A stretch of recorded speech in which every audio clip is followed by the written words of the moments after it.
So when you have men who inherently are driven by testosterone and driven to defend and fight all these inherent, I would say, value metrics that could be predominantly directed in a good place, no direction whatsoever, because there's no allocation of in our society of where this is going to go. Even in the in military service now, it's really not predominantly narrowly focused on because we've pacified our military. So you get a breakdown in people's mindset. And, you know, I didn't hump out the last elk that I took in Wyoming far, but I just came out of surgery. I'm 30 days post 4 disc replacements, artificial disc in my neck.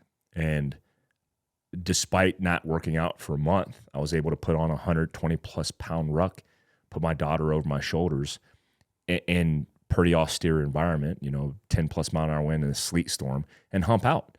And that's nothing, I'm not bragging about that. I'm just saying, like, even when I'm not at peak performance, I'm capable. And that's all we're saying. I think when you wake up and like a lot of guys come to me and say, Mike, I haven't served in the military.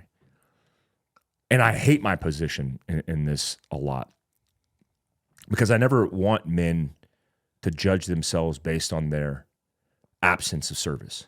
Some guys, I don't even care what the reason is they didn't serve. Service in the military is one form of service. To me, service to your family is more important than service to your nation. I hate to say that because I don't hate to say it, and I think that's what we have to wrap our head around, you know, and you'll find that sense of purpose like you'll find it in God, you'll find it in your family, and then everything makes sense because that's the natural order of things. And when you fight, you don't have to fight the enemy in foreign wars. Your fight could be building resilience in your son and making sure he doesn't fall victim to all the world's pressures and commit suicide. I mean, suicide amongst teens and depression and anxiety or the ideation of suicide is so high in our country right now. Yeah, it's exactly that.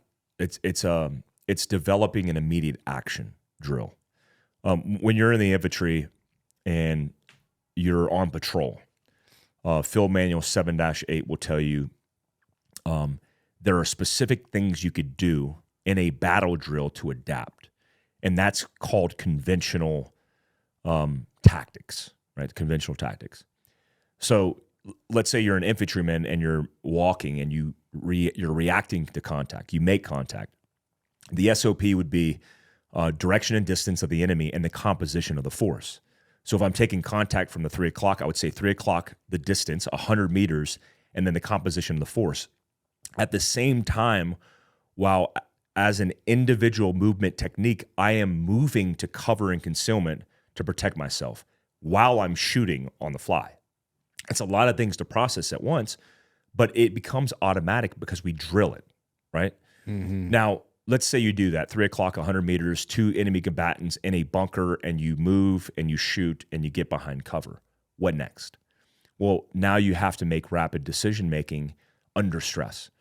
And so the reason I use that as an example or an analogy is that's the conventional side of thinking.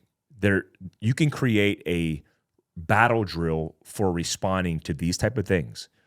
But then when you hit the ground, it's like, what's next? You have to be responsive, and then you have to be cognitive and intentional about what the actions are going to be next. And that's non-conventional. That's the difference between a light infantryman and potentially a Green Beret, right? We have to think outside the box. So what I would say is, like, no matter what you're faced with, or instilling it in your children even better, allow them to critically think. Because the missing component in most children is they have automatic responses based on learned behavior, but we aren't giving people the opportunity to critically think. So when I was put in situations where my squad leader, as a young infantryman, was like, figure it out. And I'm like, oh, I had to creatively think. Yeah. And then critically come up with a solution. And that was a game changer for me. It's like when you work out, there's a reason why you feel good after you work out, because it's benefiting you chemically. And I want people to be kind to themselves, but also I want them to push themselves and get more involved in this kind of tuning into the body, because all the guys that are my peers, that are my friends, that's the secret. I mean, that's the secret recipe. It's like, just be kind to yourself, be more optimistic about your situation, and have a positive mindset. I mean, I remember the first time a cold drop of water went down the crack of my butt at Fort Benning, Georgia, and then saying to the guys around me, just naturally, because I was just a natural optimist, going, man, it's super hot out here, man. It's like, I wish I had board shorts and a t-shirt. Are you guys hot? And we were freezing. And they all started looking at me, laughing, and they're like, yeah, it is hot. Like, man, I'd love a pina colada right now, man. It would be nice to get a refreshing drink. It's like, whoo. And we started tricking ourselves, but that was always my mindset. Like, in Ranger School, I'd walk and I'd look at my buddy and I'd say, Cocoa Pebbles. And he'd look back at me and go, yeah, Cocoa Pebbles. And we were just starving because we weren't eating. And just saying that a little bit out loud and breaking the monotony, but giving us hope for the future, was a more optimistic mindset.